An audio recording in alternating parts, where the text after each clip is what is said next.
Welcome to Real Estate Questions here at Dream Home, Tennessee, where we sit down and talk to experts about all things real estate, especially things most don't think about until the moment they wish they had. I'm Jeremiah Davis, Tennessee Realtor, and if you're looking for the benefit of experience and wisdom, you've come to the right place. Today we have questions for Hilary Vance, interior home designer for Design Build East, a premier independent custom home builder in the greater Nashville area. In fact, we were filming this video in a beautiful home that was built by Design Build East that she helped to design. Hilary is here to tell us about how interior home design influences new homes, old homes, remodels, and everything in between, and how being more knowledgeable on the subject can help you, whether you're looking for a home or trying to sell your house for the greatest possible value. Welcome, Hilary, and thank you for joining us. Thank you. My pleasure. So how many years have you worked in interior design? I think it's been about 10 years now that I've been in this field. Mm-hmm. What kind of drew you to the field? Well, by chance, really. I started off working in the accounting department of a large design firm in Los Angeles and eventually transitioned into some projects that I got to have input on. Mm-hmm. So I just naturally led into doing more design on the projects, getting out of the office more and getting more in the field. And you liked it more the more you got hands-on experience doing it. My experience came from being in the field. I wasn't trained formally as a designer, so at first when I started making choices, I would be very nervous. Is this something everybody's going to like? But the more practice you get, the more designs you put together, the more confident you feel, and people give you feedback, and then you know you've improved. Mm-hmm. Yeah, you're getting that actual, real hands-on experience about versus looking at it on a computer. Yes. You're seeing it in effect. Oh yes, in person, and you're seeing it in effect. Mm-hmm. What do you like most about it? Well, I like seeing a project transformed from a sketch, from a few samples, a few pieces of fabric, maybe some tiles, and seeing it all come together, as it progresses and turning into a home. And you really do see it from the beginning stages to literally when people walk through the door and say, this is our home. Yes, I try to have input from the very beginning. When we have plans, I usually go through them and try and pick them apart, going, well, this looks really cool, but are there enough closets here? This looks really cool, but is this door going to swing into this door? So I feel like there's that first input that I get, and then as the project progresses, it gets more into the designs, the colors, the finishes, and the overall aesthetic of the project. Mm-hmm. One thing that real estate agents try to do for their clients is to get them to look beyond, say, what's on the surface, some of the cosmetic, and really look at the space. And that leads me to my next question. What are some of the common misconceptions that people have about home design? Well, I think that people will look at a space and initially judge it just from the finishes, the fixtures, and immediately either discount it as it's not something that they could work with or change, or they love it without checking out the functionality of the space versus just the form. Yeah, you mentioned functionality in closets. Mm-hmm. What are some of the other items that people would overlook? Well, windows and spaces, natural light coming in, definitely closets, definitely storage. Storage more than anything is one thing, because you can build a room that's terrific and a house that's great, but it's what you want to put away and not always look at. Mm-hmm. Can be, very important. Yeah, and many people don't think about that until they need to put it away, right? Right, exactly. Mm-hmm. What are some of the biggest differences in terms of design between new tract homes and new custom homes? What are the pros and cons of each? Well, they're very different. New tract homes, you can definitely see what you're getting.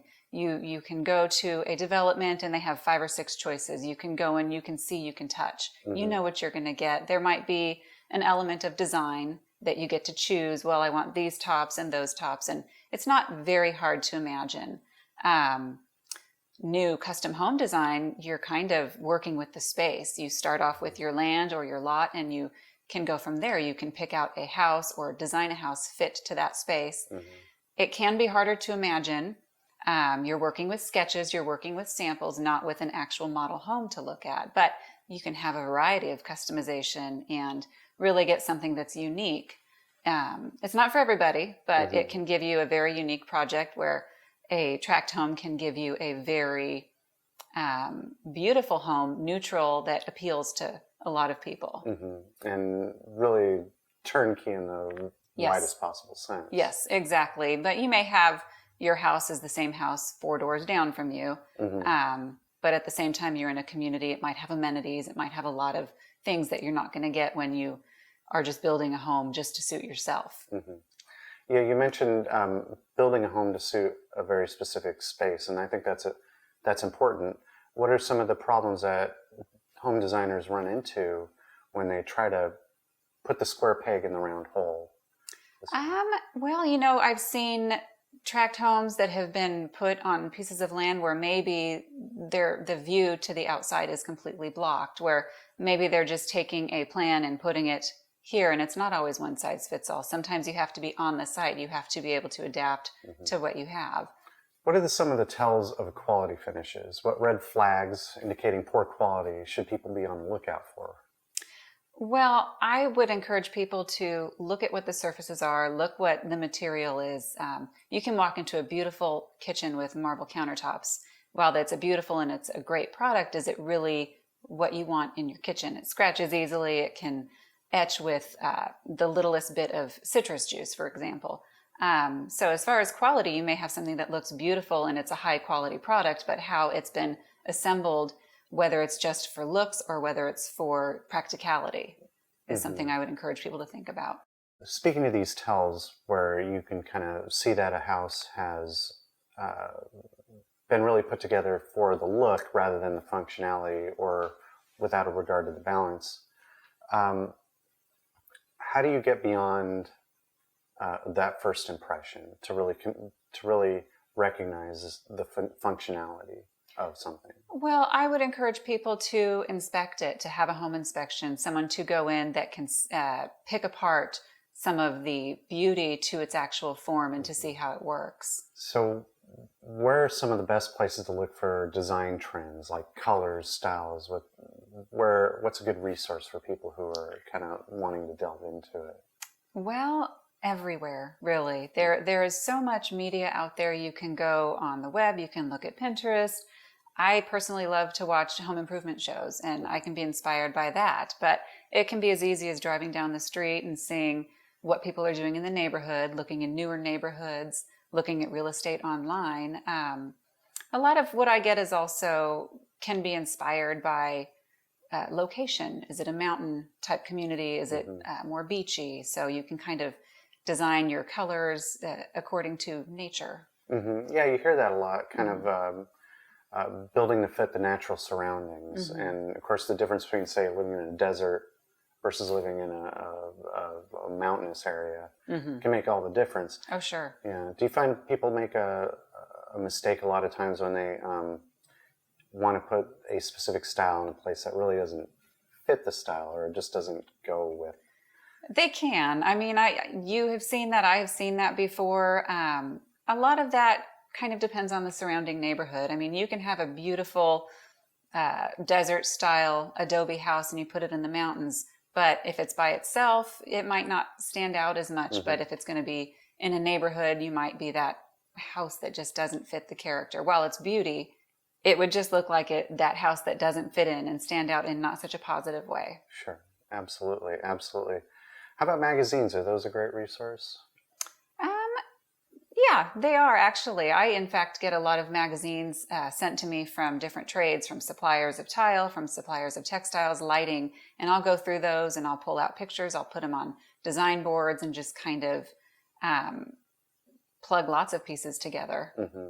Now, would you recommend someone who's looking to buy a house kind of put together their own design board to kind of narrow down choices? Is that a good way to approach it? Well, it depends on the buyer. If they are wanting a brand new home, new construction, a custom house, yeah, absolutely. If it's someone that would like to be in more of a developed community, maybe that's not necessary. But I would encourage to always have your wish list, things that you like. That way you can, get your home, and maybe you buy a new home and maybe it needs some work. You can always update it to what you've envisioned. Yeah. As a designer, why is a design board important for you? Well, when a project is progressing, you can't always see it all together at the same time. So I put everything in one place, and it helps me to choose fixtures that would coordinate with my tile. It reminds me of the colors, and it just helps me to envision what the overall product is going to look like before it's actually done. How often, we spoke about following the latest design trends. Mm-hmm. How often do you find yourself going back to historical trends or going back 10, 20, 30, 40, even 100 years for kind of ideas about colors and palettes and that sort of thing? Well, I actually lately have been going back a lot more to more traditional or more older styles, just to kind of avoid what's super trendy. I find that in designs that if you get stuck on doing something that stands out too much, it's going to be dated much sooner. There are a lot of classic colors, classic designs that stand the test of time. And I will find myself going back to those kind of designs. You can always update or add pep or trend with fixtures, with cabinet hardware, with colors on the wall. But when it comes to tile, when it comes to picking out stone, things that are more permanent, you want to kind of go with a timeless style so that it's not something that 10 years from now you're going to want to rip out. Yeah, well, that's the reason why they're classic, right? Exactly. Well, thank you very much for sharing, Hilary. Thank you. We really appreciate You're you welcome. being here. My pleasure. If you're interested in learning more about home design, Dream Home Tennessee is a great resource. If you'd like to know more about Design Build East's portfolio of fantastic custom homes, please visit their website. Once again, this is Jeremiah Davis at Dream Home Tennessee, and I will see you next time. Keep following Dream Home Tennessee for the latest in helping you get into your dream home. Thank you for watching.